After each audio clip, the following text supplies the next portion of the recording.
ನಮಸ್ಕಾರ. 15ರಿಂದ 11ನೇ ತಾರೀಕುವರೆಗಿನ ರಾಶಿ ಭವಿಷ್ಯವನ್ನು ನೋಡೋಕ್ಕಿಂತ ಮುಂಚೆ ನಾವು ಕೆಲವು ವಿಚಾರಗಳನ್ನು ಮಾತಾಡಬೇಕಾಗುತ್ತೆ. ಇಲ್ಲಿ ಜ್ಯೋತಿಷ್ಯಗಳಲ್ಲಿ ಬಹಳ ಮೋಸ ನಡೀತಾ ಇದೆ. ಇದರಲ್ಲಿ ಎಲ್ಲರೂ ನಾವು ಜ್ಯೋತಿಷ್ಯ ಅಂತ ಅನ್ಕೊಂಡ್ಬಿಡ್ತೀವಿ. ಸೊ ಜ್ಯೋತಿಷ್ಯ ಅದು ಹೇಗೆ ಅಂತಂದರೆ, ನೀವೊಂದು ಬರ್ತ್ ಟೈಮ್ನ ಯಾರಿಗಾರು ಕೊಟ್ಟಾಗ ನಿಮ್ಮ ಜನ್ಮ ಸಮಯ ಕರೆಕ್ಟಾಗಿ ಅದು ನೋಟೆಡ್ ಆಗಿರಲ್ಲ. ಅವ್ರು ಏನು ಮಾಡಬೇಕು ಅಂತಂದರೆ, ನಿಮ್ಮ ಜೀವನದಲ್ಲಿ ನಡೆದಿರೋ ಘಟನೆಗಳನ್ನ ಮ್ಯಾಚ್ ಮಾಡಿ ನಿಮ್ಮ ಲಗ್ನ ಯಾವುದು ಅಂತ ಡಿಗ್ರಿ ವೈಸ್ ಕಂಡುಹಿಡಿಬೇಕು. ಇದಕ್ಕೆ BTR ಅಂತಾರೆ, ಬರ್ತ್ ರೆಕ್ಟಿಫಿಕೇಷನ್ ಅಂತ ಹೇಳ್ತಾರೆ. ಇದನ್ನು ಮಾಡೇ ಆದಮೇಲೆ ನಂತರದಲ್ಲಿ ನಿಮ್ಮ ಭವಿಷ್ಯ ನಿರೂಪಣೆ ಮಾಡಬೇಕಾದ್ರೆ ನಿಮಗೆ ಅನ್ವಯವಾಗಿರೋ ದಶೆಯನ್ನು ಅಪ್ಲೈ ಮಾಡಬೇಕು. ಎಲ್ಲರಿಗೂ ವಿಂಶೋತ್ತರ ದಶೆ ಅಪ್ಲಿಕೇಬಲ್ ಆಗಲ್ಲ. ಕಂಡೀಷನಲ್ ದಶೆಗಳಿದೆ. ಅದರಲ್ಲಿ ಮಾಂಡುಕ ದಶೆ ಇದೆ, ಚರ ದಶೆ ಇದೆ, ದ್ವಿಸಪ್ತಿ ಸಮದಶೆ ಅಂತ ಹೇಳ್ತಾರೆ, ಮಲ್ಟಿಪಲ್ ದಶೆಗಳಿದ್ದಾವೆ. ಅದಾದಮೇಲೆ ಪರಿಹಾರ ಹೇಳುವಾಗ ಜೆಮ್ ಸ್ಟೋನ್ಸು, ನ್ಯೂಮರಾಲಜಿ, ವಾಸ್ತು ಪರಿಹಾರಗಳನ್ನ ಆ ಥರ ಹೇಳೋದಲ್ಲ. ಅದ್ಯಾವುದು ಕೂಡ ಬೃಹತ್ ಪರಾಶರ ಹೋರಾಶಾಸ್ತ್ರದಲ್ಲಿ ಏನೋ ಮ್ಯಾಗ್ನಮ್ ಓಪಸ್ ಅಂತ ಏನು ಕರಿತೀವಿ ಪುಸ್ತಕವನ್ನು, ಬೃಹತ್ ಪರಾಶರ ಹೋರಾಶಾಸ್ತ್ರವನ್ನು, ಅದರ ಪ್ರಕಾರವಾಗಿರುವಂಥ ಪರಿಹಾರಗಳೇನು, ಮಂತ್ರ ಜಪಗಳು, ದಾನಗಳು, ಗಿಡಗಳನ್ನು ನೆಡುವುದು, ಇದನ್ನೇ ಹೇಳಬೇಕಾಗತ್ತೆ. ಇದನ್ನು ಯಾರು ಬೇಕಾದರೂ ಮಾಡ್ಬೋದು. ಇದನ್ನು ಬಿಟ್ಟು ನಾವು ಹೊರಗಡೆ ಏನೋ ಹೇಳ್ತಿದ್ದಾರೆ ಅಂತಂದರೆ, ನಿಮಗೆ ಕಾಳಸರ್ಪ ದೋಷ ಇದೆ ಅಂತ ಹೇಳ್ತಾರೆ. ಕಾಳಸರ್ಪ ದೋಷ ಯಾವ ಒಂದು ಜ್ಯೋತಿಷ ಗ್ರಂಥದಲ್ಲೂ ಇಲ್ಲ. ಈ ಥರ ಹಲವಾರು ದೋಷಗಳು ಇಲ್ಲ. ಅದಕ್ಕೆಲ್ಲ ಪೂಜೆ ಮಾಡಿಸೋ ಅಗತ್ಯ ಇರಲ್ಲ. ಇನ್ನೊಂದು ಮುಖ್ಯವಾಗಿರೋ ಪರಿಹಾರ ಅಂತಂದರೆ ನಿಮ್ಮ ಕರ್ಮವನ್ನು ಒಪ್ಕೊಳ್ಳುವಂಥದ್ದು. ಯಾವುದನ್ನು ಚೇಂಜ್ ಮಾಡೋಕ್ಕಾಗೋದಿಲ್ವೋ ಅದನ್ನು ಒಪ್ಕೊಳ್ಳುವಂಥದ್ದು. ಇದನ್ನು ಫಸ್ಟ್ ನೀವು ಗಮನಿಸಬೇಕು. ಕ್ರಿಯಾಮಾನ, ಪ್ರಾರಬ್ಧ, ಸಂಚಿತ ಕರ್ಮಗಳಲ್ಲಿ ಎಲ್ಲದನ್ನು ಬದಲಾವಣೆ ಮಾಡೋಕ್ಕಾಗಲ್ಲ. ಕ್ರಿಯಾಮಾನ ಕರ್ಮದಲ್ಲಿ ಇರುವಂಥದ್ದನ್ನು ಮಾತ್ರ ಸ್ವಲ್ಪ ಚೇಂಜಸ್ನ ಮಾಡ್ಕೋಬೋದು. ಅದು ಕೂಡ ಒಳ್ಳೆಯ ನಡತೆಯಿಂದ, ವ್ಯಕ್ತಿತ್ವದಲ್ಲಿ ಬದಲಾವಣೆಯಿಂದ. ನೀವು ಸಾತ್ವಿಕ ದಾರಿಯಲ್ಲಿ, ನ್ಯಾಯವಾಗಿರೋ ದಾರಿಯಲ್ಲಿ ಇದ್ದಾಗ ಮಾತ್ರ ನಿಮಗೆ ಪೂಜೆಗಳು ಪರಿಹಾರವನ್ನು ಸಿಗತ್ತೆ ಹೊರತು ಅನ್ಯಾಯ ದಾರಿಯಲ್ಲಿ ಇದ್ಕೊಂಡು ಯಾವುದೋ ಪೂಜೆ ಮಾಡಿದ್ರೆ ಖಂಡಿತ ಅನುಕೂಲ ಆಗಲ್ಲ. ಜ್ಯೋತಿಷದಲ್ಲಿ ಹಲವಾರು ಮಿಸ್ಅಂಡರ್ಸ್ಟ್ಯಾಂಡಿಂಗ್ಸ್ ಇದೆ. ಇಲ್ಲಿ ರಾಶಿಯಿಂದ ಇಡೀ ಜೀವನವನ್ನು ಹೇಳೋಕ್ಕೆ ಸಾಧ್ಯ ಇಲ್ಲ. ಈಗ ಜಾತಕದಲ್ಲಿ ಡೈವರ್ಸ್ ಅಂತ ಇದೆ ಅಂತ ಅಂದ್ಕೊಳ್ಳೋಣ. ನಿಂಗೆ ಡೈವರ್ಸ್ ಆಗುತ್ತೆ ಅಂತಾರೆ. ಯಾವಾಗ ಆಗುತ್ತೆ? ಮನೆ ಕಟ್ತೀರಾ ಅಂತ ಇರುತ್ತೆ. ನೀವು ಮನೆ ಕಟ್ಟ ಯೋಗ ಇದೆಯಪ್ಪ ಅಂದರೆ ಯಾವಾಗ ಆಗುತ್ತೆ? ಇದು ನಾವು ಟೈಮ್ ಸಮೇತವಾಗಿ ಈ ಟೈಮ್ ಪೀರಿಯಡಲ್ಲಿ ಆಗುತ್ತೆ ಅಂತೇಳಿ ಕ್ಯಾಲ್ಕುಲೇಷನ್ ಮಾಡಿ ಹೇಳಬೇಕು. ಇದಕ್ಕೆ ನಾವು ಅಷ್ಟಕ ವರ್ಗವನ್ನು ಎಲ್ಲದನ್ನು ಕೂಡ ಅಪ್ಲೈ ಮಾಡಬೇಕಾಗುತ್ತೆ. ಅದಕ್ಕೆ ಅವ್ರ ಬರ್ತ್ ಟೈಮ್ ಸರಿ ಇರಬೇಕು. ಇವೆಲ್ಲ ಮಾಡೋದಕ್ಕೆ ಒಬ್ಬ ಜ್ಯೋತಿಷಿಗೆ ನೀವು ಅದರಾಗಿರೋ ಚಾರ್ಜಸ್ ಕೊಡಬೇಕು, ಅದರಾಗಿರೋ ಟೈಮ್ ಕೊಡಬೇಕು.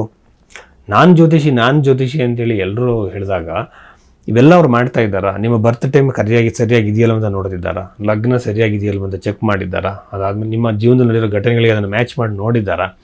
ಅದಾದಮೇಲೆ ಯಾವ ಥರ ದಶೆಯನ್ನು ಅಪ್ಲೈ ಮಾಡಿದ್ದಾರೆ?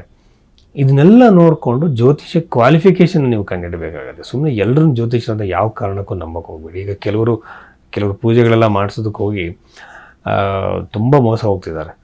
ಏನೇನೋ ಪೂಜೆಗಳಿಗೆ ದುಡ್ಡು ಕೊಟ್ಟು ಹಣ ಕಳ್ಕೊತಿದ್ದಾರೆ. ಆ ಕಾರಣಕ್ಕಾಗಿ ನಾನು ಇಂಟ್ರಡಕ್ಷನಲ್ಲಿ ಇದನ್ನೆಲ್ಲ ಹೇಳ್ತೀನಿ. ತುಂಬ ಜನ ಯಾಕೆ ಸರ್ ನೀವು ಇಷ್ಟೊಂದು ಲೆಂತಿಯಾಗಿ ಹೇಳ್ತೀರಾ ಇದ್ರ ಬಗ್ಗೆ ಅಂತಾರೆ. ಯಾಕೆ ಅಂತಂದರೆ, ಕಷ್ಟಪಟ್ಟು ಸಂಪಾದನೆ ಮಾಡಿರೋ ದುಡ್ಡನ್ನು ಅನವಶ್ಯಕವಾಗಿ ಯಾವುದಕ್ಕೂ ಖರ್ಚು ಹಾಳು ಮಾಡ್ಕೊತಿರ್ತಾರೆ. ಹಾಗಾಗಿ ಅವ್ರಿಗೆ ನಾವು ಮನವರಿಕೆ ಮಾಡಿಕೊಡ್ಲೇಬೇಕು. ಜ್ಯೋತಿಷ್ಯದ ಮೇಲೆ ಒಂದು ಕಪ್ಪು ಚುಕ್ಕೆ ಬರುತ್ತೆ. ಜ್ಯೋತಿಷ್ಯ ಸತ್ಯವಾಗಿರುವಂಥದ್ದು, ಅದು ವಿಜ್ಞಾನ, ಅದು ಯಾವತ್ತೂ ತಪ್ಪಲ್ಲ. ಬಟ್ ಇಲ್ಲೇನಾಗ್ತಿದೆ, ಅದನ್ನು ದುರುಪಯೋಗ ಪಡಿಸ್ಕೊಳ್ಳೋದ್ರಿಂದ ನಾವು ಹೇಗೆ ರಕ್ಷಣೆ ಪಡ್ಕೋಬೇಕು ಅನ್ನೋದಕ್ಕೋಸ್ಕರ ಈ ಇಂಟ್ರೊಡಕ್ಷನ್ ನಾನು ಯೂಶ್ವಲಾಗಿ ಕೊಡ್ತೀನಿ. ಕನ್ಯಾ ರಾಶಿ. ಈ ಕನ್ಯಾ ರಾಶಿಯ ಅಧಿಪತಿ ಬುಧನಾಗಿರುವಂಥವನು 3ನೇ ಮನೆಯಲ್ಲಿ ಇರುವಂಥದ್ದು. ಇನ್ನು ಭಾಳಷ್ಟು ದಿನಗಳ ಕಾಲ ಅದೇ ರಾಶಿಯಲ್ಲಿ ಸಂಚಾರ ಮಾಡೋದ್ರಿಂದ ನನ್ನ ಪ್ರಕಾರವಾಗಿ ಈ ರಾಶಿಯವರಿಗೆ ಯೂಶ್ವಲಾಗಿ ಒಂದು ಬಿಸ್ನೆಸ್ ಮೈಂಡೆಡ್ ನೇಚರ್ ಇರುತ್ತೆ. ಹಾಗಿದ್ದಾಗ ಬಿಸ್ನೆಸ್ಸಲ್ಲಿ ಅವರು ಮುಂದುವರಿಬೋದು, ಬಿಸ್ನೆಸ್ಸಲ್ಲಿ ಸಕ್ಸಸ್ ಆಗ್ಬೋದು. ಅದಕ್ಕೋಸ್ಕರ ಓಡಾಟ, ಅನವಶ್ಯಕ ತಿರುಗಾಟಗಳು ಕ್ರಿಯೇಟ್ ಆಗುತ್ತೆ. ವಿವಾಹಕ್ಕೆ ಸಂಬಂಧಪಟ್ಟಂತೆ ಓಡಾಟ, ತಿರುಗಾಟ ಮಾಡ್ತಿದ್ರೆ ಮ್ಯಾಟ್ರಿಮಲ್ ವೆಬ್ಸೈಟ್ಸಲ್ಲಿ ನೀವು ನೋಡ್ತಾ ಇದ್ದರೆ ಅಲ್ಲೂ ಕೂಡ ಅನುಕೂಲ ಆಗೋ ಸಾಧ್ಯತೆ ಇಲ್ಲ. ಯಾಕಂದರೆ ಶನಿಗ್ರಹ ಅಲ್ಲಿ ಬಂದಿರೋದು.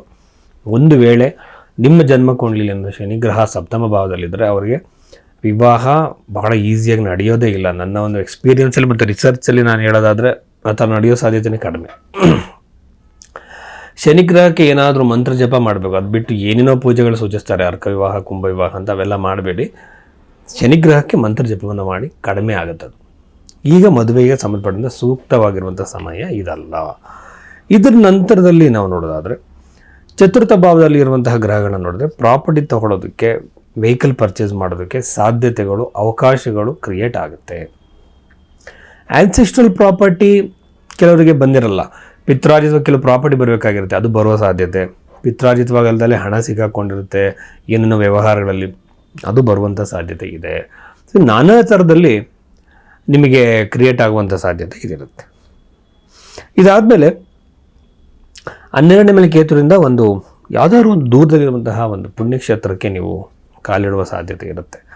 ಆಮೇಲೆ 6ನೇ ಮನೆಯಿರುವಂತಹ ಗ್ರಹಗಳನ್ನು ನೋಡಿದ್ರೆ ಸಾಲ ಹೆಚ್ಚಾಗುವ ಸಾಧ್ಯತೆ ಖಂಡಿತವಾಗಲಿದೆ. ಯಾವ ಕಾರಣಕ್ಕೂ ಕೂಡ ಫೈನಾನ್ಷಿಯಲ್ ಕ್ಯಾಲ್ಕುಲೇಷನ್ ಇಲ್ಲದೆ ಸಾಲ ಮಾಡೋಕ್ಕೆ ಹೋಗಬೇಡಿ. ಸಾಲ ತೀರಿಸೋಕೆ ಕೂಡ ದಾರಿಗಳು ಸಿಗಲ್ಲ, ಅಂಥ ಪರಿಸ್ಥಿತಿ ಕ್ರಿಯೇಟ್ ಆಗುತ್ತೆ. ಆಮೇಲೆ ಇದರ ನಂತರದಲ್ಲಿ ವಿದೇಶದ ಜಾಬಿಗೆ ಟ್ರೈ ಮಾಡ್ತಿರೋರಿಗೆ ಖಂಡಿತವಾಗ್ಲೂ ಅನುಕೂಲ ಆಗುತ್ತೆ. ಈಗ ಫಾರಿನ್ನಿಂದ ಇನ್ನೊಂದು ದೇಶಕ್ಕೆ ಟ್ರೈ ಮಾಡ್ತಿರ್ತಾರೆ, ಅವರಿಗೆ ಅನುಕೂಲ ಆಗುತ್ತೆ. ಇಂಟರ್ವ್ಯೂ ಕೊಡ್ತಿರ್ತಾರೆ, ಟ್ರಾನ್ಸ್ಫರಿಗಾಗಿ ಟ್ರೈ ಮಾಡ್ತಾ ಇರ್ತಾರೆ ಕೆಲವರು. ಅವರೆಲ್ಲರಿಗೂ ಕೂಡ ಶುಭ ಸಮಾಚಾರವನ್ನು, ಅವ್ರಿಗೆ ಇಷ್ಟ ಆಗುವಂಥ ಸಮಾಚಾರವನ್ನು ಕೇಳುವಂಥ ಸಾಧ್ಯತೆ ಈ ಕನ್ಯಾ ರಾಶಿಯವರಿಗೆ ಕ್ರಿಯೇಟ್ ಆಗಿದೆ.